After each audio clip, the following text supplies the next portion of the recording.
Master Jet, I hope mapansin itong chat ko. Ask ko lang if pwede bang pilitin ng PLI na mag-reloan ang borrower para mabayaran ang undead obligation. Salamat po. Kung pagbabasihan natin yung word na pilitin, no? Pilitin ng PLI si borrower para mag-reloan. Of course, hindi po dapat, no?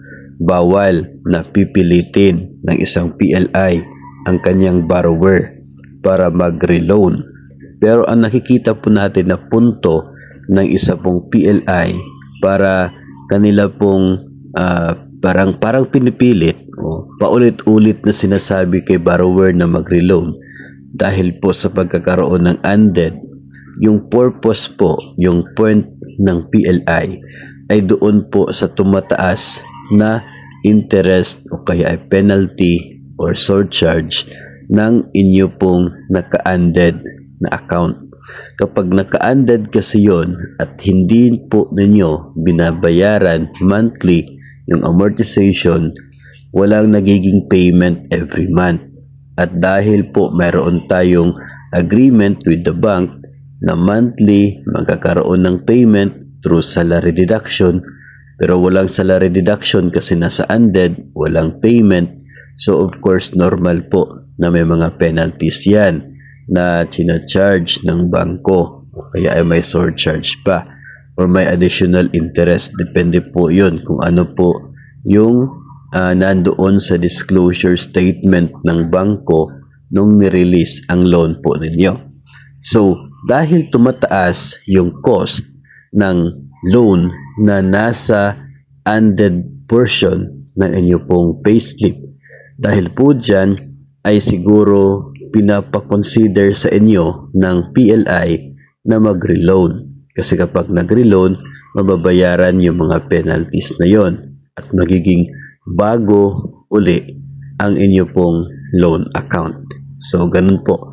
Wala ka nang magiging bagong interest, penalties kapag nireloan kasi current na yung account ninyo.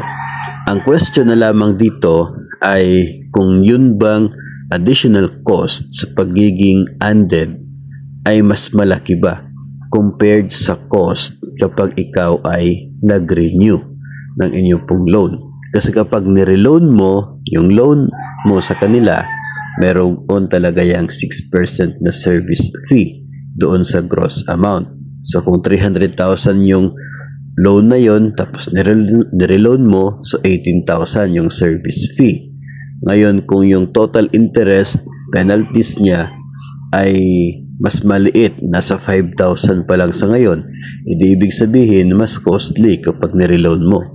So may mga ganun kasi mga pwede po ninyong i-consider, pwede po ninyong isipin when you decide kung dapat na bang i-reload. Isa pang factor, kapag nireload mo ba ay papayagan ba ng loan verifier? Sufficient pa ba yung net take home pay mo para i-reload yung loan account na yon? No? Nasa undead na nga yung loan account na yon. Kapag nireload mo, papayagan ba? No? Allowed ba?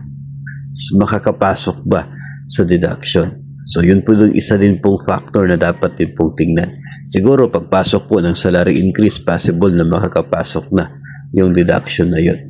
So yung tanong as to pwede bang pilitin, of course hindi pwedeng pilitin kasi dapat decision pa rin po ni borrower na mag-apply ng loan. Kasi kung pipilitin mo yun, parang nawala na yung intention niya, no? Kasi pinilit po. Pero si PLI ay pwede po mag-propose ng renewal based po doon sa mga nabanggit po natin na additional cost ng isa pong loan na hindi na po nababayaran dahil nasa undead portion na. So I hope mayroon po kayo napulot na kaunting kaalaman o impormasyon tungkol po sa isyong ito.